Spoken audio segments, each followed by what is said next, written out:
आदरणीय साथियों, नमस्कार।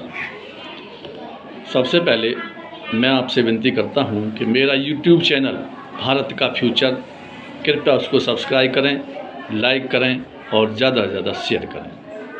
आज मैं चर्चा करना चाहूँगा, कल संसद की कार्यवाही जब हमने देखी तो बड़ा धक्का लगा, और आज जब सवेरे न्यूज़पेपर लेकर बैठे तो उसकी मेन हेडलाइन थी, संसद में धक्का मुक्की, 2 सांसद घायल। यह सुनकर के बड़ा दुख हुआ और बड़ा आश्चर्य हुआ। दुख इस बात का हुआ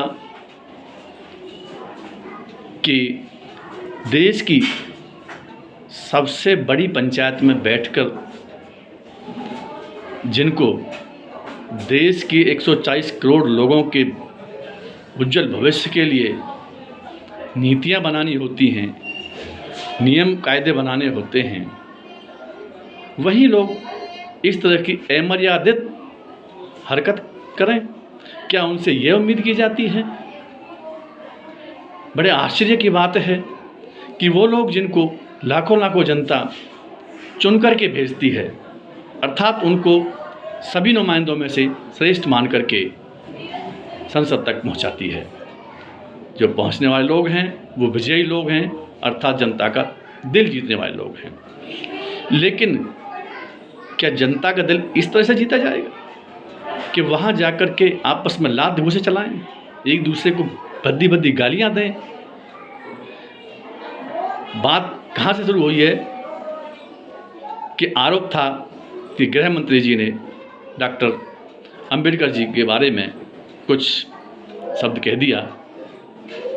मैं ये बताना चाहता हूँ देशवासियों को कि शायद इन नेताओं को डॉक्टर भीमराव के बारे में अभी जानकारी नहीं है, भले ही चाहे ये सांसद बनकर बैठे हों।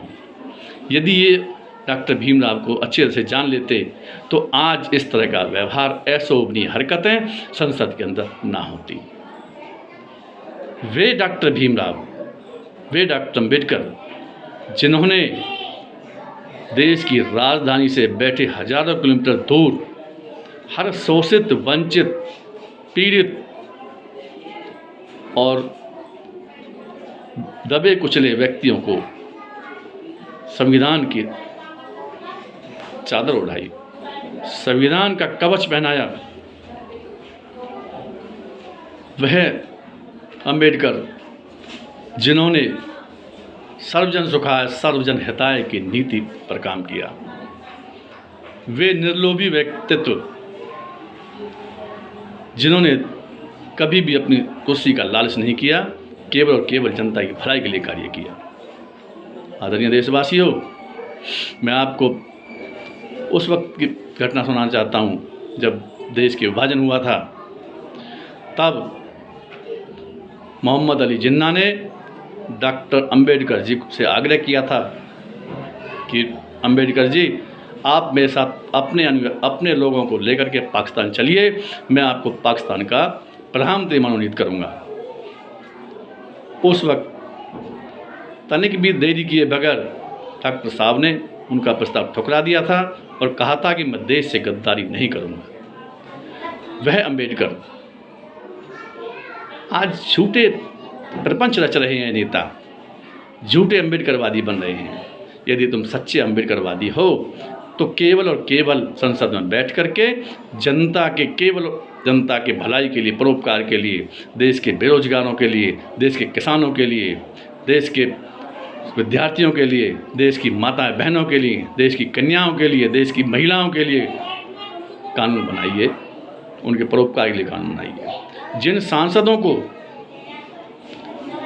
चंद किलोमीटर दूर बॉर्डर पर बैठे किसान, जहाँ पर 1.5 डिग्री तापमान, 2 डिग्री तापमान और यहाँ तक कि -0 डिग्री तापमान में किसान धरने पर बैठे हैं। आदरणीय सरदार जी, डल्लेवाल जी लगभग 22 दिनों से आमरण अनशन पर है, जिनकी तबीयत दिनों दिन बिगड़ती जा रही है। किसी नेता ने वहाँ जाकर उनको ये नहीं पूछा कि डल्लेवाल जी आप चिंता मत करिए, ये सरकार आपके साथ है, ये संविधान आपके साथ है, और ये संसद के सारे 545 सदस्य आपके साथ हैं। बड़ा दुख होता है इस तरह की हरकत देश के नेता करते हैं। आज देश की आत्मा रो रही है, आज उन शहीदों की आत्मा रो रही हैं।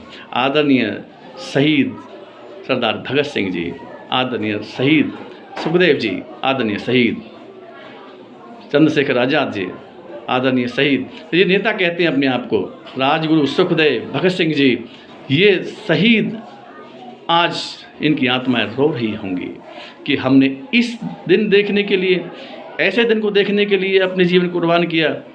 उनको नहीं पता होगा कि ऐसे नेता भी हमारे देश के अंदर पैदा होंगे।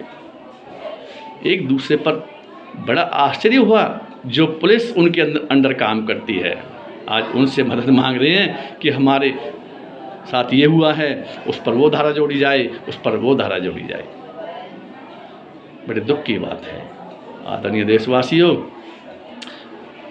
आप सब लोग देख रहे हो, मैं तो माननीय सुप्रीम कोर्ट से, माननीय उच्चतम न्यायालय से और माननीय राष्ट्रपति महोदया से आग्रह करूंगा कि ऐसे नेताओं पर प्रतिबंध लगाया जाना चाहिए।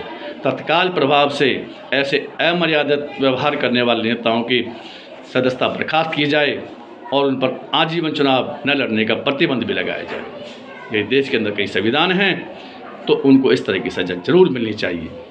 एक व्यक्ति यदि झगड़ा करता है तो वह सरकारी नौकरी से वंचित किया जा सकता है, और यदि कोई विद्यार्थी कहीं झगड़ा करता है तो उस पर आजीवन सरकारी नौकरी प्राप्त न करने पर प्रतिबंध लगा दिया जाता है।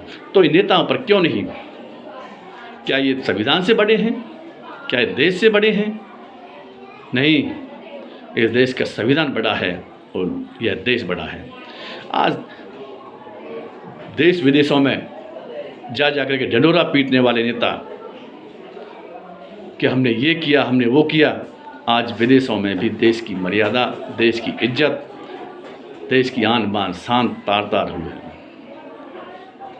हैं। मेरे देशवासियों, ऐसे नेताओं से हमको सावधान रहने की जरूरत है। बस मैं आपसे कुंठित मन से आज मन बड़ा दुखी हुआ, तो आज आपसे रूबरू हुआ हूँ। इन्हीं शब्दों के साथ मेरी तरफ से नमस्कार। जय हिंद, जय भारत।